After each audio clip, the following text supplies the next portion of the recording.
How you doing, YouTube? Matt Massive Beer Reviews, back with a little bit of West Coast-ish kind of stuff. With Trve Brewing, it is their Show No Mercy. This be a West Coast style India Pale Ale. Trve Brewing, these guys are out of Denver, Colorado, and this beer comes courtesy of my boy Mike. Yesterday we actually did like a social distancing handoff kind of thing with a little bit of beer and a little bit of more beer, and this is actually one of them that he ended up dropping off my way, and pumped for it because I dig me some Trve stuff. I get a little bit of it, and if I skip over to PA, but most of it's their bottled kind of mixed firm kind of stuff. So with them throwing down a little West Coast IPA-ness, I said IPA, hold it-ness. Yeah, we'll see how this sucker plays. Ooh, big citrus, and it's a hazy too. So you're thinking about West Coast IPA, you typically think of like more of that kind of rich, kind of relatively clear, kind of orange kind of glow. This beer is definitely not that. Even from a distance, should have left a little beer in this because it's probably going to blow off. Now let's cheat and throw a little water in this sucker so the can doesn't go flying mid-review. And so you're expecting it to be kind of that hazy kind of thing going on, or non-hazy kind of thing going on with this rich kind of orange kind of glow to it. I mean, this is not that. This is more the new school, New England style haziness.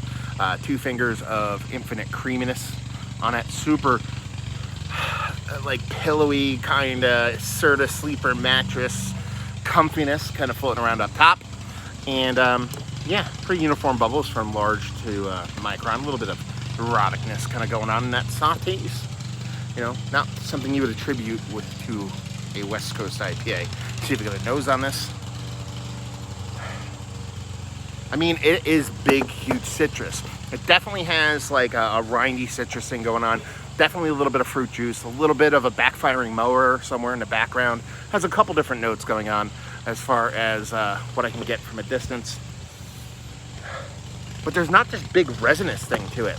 I mean, again, you're talking about West Coast IPA. You expect there to be kind of a little bit of a sweetness to it, some sort of piney resininess to it. And this is really more of a candied kind of, grapefruit with a little bit of like even like cantaloupe pineapple thing going on in there. So definitely doesn't give me kind of West Coast vibes, at least on the nose. Let's see what she comes off the taste. Cheers.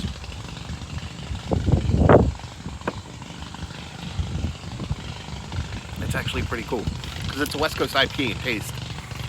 Even though it is citrus leaning, which, I mean, West Coast IPA is going to be citrus leaning, but there is this kind of piney dankness to it that I really didn't expect to get based off of the nose. I mean, that in the distance lawnmower running over rocks definitely comes through in the taste, along with just that decent amount of grapefruit and pineapple. But then you flip the script and you get that nice kind of slightly piney resininess. I mean, it's not over the top. It's not like Pliny level kind of bitterness or anything like that. But it definitely has this kind of just, I don't know, nice kind of zippy West Coastiness that just ends up being super tasty, to be perfectly honest with you. Yeah, I'm digging it. I think it's great fun. Thank you very much, Mike, for dropping this off. Appreciate it. I like me Trve, and it makes some good stuff, especially when it comes to like you said, a lot of their mixed fermentation, mixed culture stuff. It's quite nice. But it's a nice little kind of leaning into those new school kind of beers in a very fun, tasty way. So let's talk about it. Is this one of the better pale ales I've had as of late, or IPAs, I'm sorry. If you just make it blanket IPAs, yes. If you make it West Coast IPAs, it's still in the conversation, but even though it does give you that West Coast in the taste, it's still more new school New England style beer with a little bit of kind of cascadey kind of hops going on, but it's tasty nonetheless. Value and availability, I don't know. I don't know if this stuff sees distro. Like I said, in Pennsylvania, we get some Trve stuff. It's only about 10 minutes away from me here in New Jersey. Don't know if it comes into Jersey or if this is something that Mike got through secondary channels.